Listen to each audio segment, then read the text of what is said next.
Hello hi అందరికీ good morning. చూస్తున్నారు కదా, ఏదో తింటున్నాడు పొద్దునే అనుకుంటున్నారు కదా. అవును, బ్రేక్ఫాస్ట్ కొంచెం డిఫరెంట్గా ట్రై చేసింది మా ఆవిడ.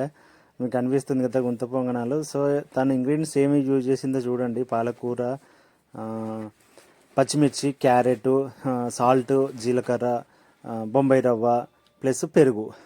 సో ఇవి ఇంగ్రీడియంట్స్ అన్నీ తను ఆ, కట్ చేసి అంటే మిక్స్ చేసుకుంది, గ్రైండ్ చేసుకుంది. చూసారు కదా, గ్రైండ్ చేసిన తర్వాత ఇట్లా అయింది. గ్రైండ్ చేసి సో వీటిని ముంత పొంగనాలు అది ఉంటుంది కదా దాంట్లో వేసి చేసింది.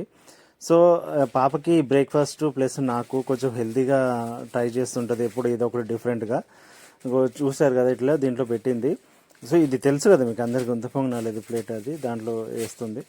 సో క్యాన్సర్ వచ్చిన తర్వాత ఇంకా రోజు ఏదో ఒకటి అంటే హెల్తీగా ఉండాలి ప్లస్ ఎట్ ఏ టైం టేస్టీగా ఉండాలి అంటే మామూలు విషయం కాదు. తను కూడా బాగా సఫర్ అవుతుంది, అంటే ఇబ్బంది పడుతుంటుంది రోజు. నేనేమో ఇప్పుడు ఇదేనా, ఎప్పుడు అదేనా, ఇడ్లేనా, దోశైనా అన్నట్టుగా మాట్లాడేసరికి తను కొంచెం ఇట్లా అప్పుడప్పుడు ట్రై చేస్తూ ఉంటుంది మా కోసం. సో ఇట్లా చూశారు కదా, ఉంత పొంగనాలు అవి ప్రిపేర్ చేసిన తర్వాత ఇట్లా వేస్తుంది. సో పాప కూడా చాలా ఇష్టంగా తినింది, తనకు కూడా బాగా నచ్చింది ఉంత పొంగనాలు. ఇవి టేస్ట్ చాలా బాగున్నాయి. అంటే వీటికి మామూలుగా చట్నీ అవి కర్రీ కానీ చట్నీ కానీ చేసుకుంటారు, బట్ అవి ఏం లేకుండానే చాలా బాగుంది. తను చేస్తాను అనే లోపు అవి తీసి పక్కన పెట్టగానే తినేసేసాం, వెంబటే అయిపోయినాయి కూడా. తను చట్నీ చేసే టైం కూడా మేము ఇవ్వలేదు, తినేసేసాం, అంత అయిపోయింది.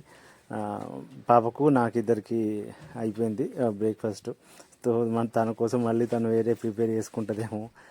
సో అంటే ఇంకా కొంచెం హెల్తీగా ప్లస్ హాట్ వేడిగా ఉంటే మంచిది, అంటే ప్రిజర్వ్ ఫుడ్ కాకుండా అని చెప్పేసి అట్లా కొంచెం ఫ్రెష్గా చేస్తుంటుంది ఎప్పటికప్పుడు.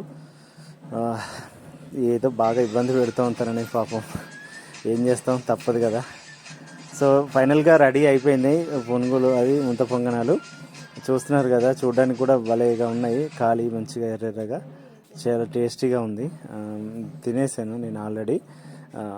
మీరు కూడా ఒకసారి ట్రై చేయండి, ఇట్లా డిఫరెంట్గా చాలా బాగుంటుంది. మామూలుగా వేరే పిండి వాటితో చేస్తారు కదా, పాలకూర కానీ క్యారెట్ కానీ హెల్తీ కదా, అందుకని అట్లా ట్రై చేసాము.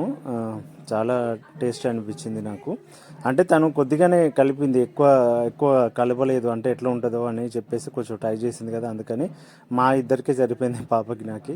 తను తినేసి స్కూల్కి వెళ్ళిపోయింది, నేను తినేసి ఇంతకుముందు ఇంకా సిడ్బాత్కి వెళ్ళలే అని చెప్పి రెడీ అవుతున్నాను.